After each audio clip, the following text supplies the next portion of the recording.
వార్తలు ప్రేక్షకులకు నమస్కారం. దర్శి నియోజకవర్గ చరిత్రలో 2019 ఎన్నికలు కాపు సామాజిక వర్గీయులకు ఒక స్వర్ణయుగమే.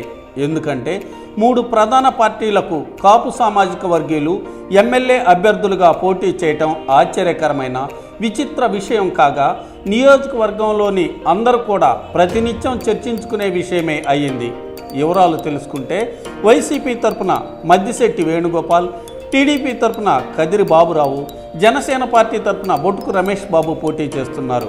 ముగ్గురు కాపు సామాజిక వర్గీయులై ఎమ్మెల్యే అభ్యర్థులుగా 3 ప్రధాన పార్టీల తరపున పోటీ చేస్తుండటంతో కాపు కుటుంబాల్లో ఎవ్వరూ ఊహించని విధంగా తాత్కాలిక చీలికలు ఏర్పడిన మాట నిజం.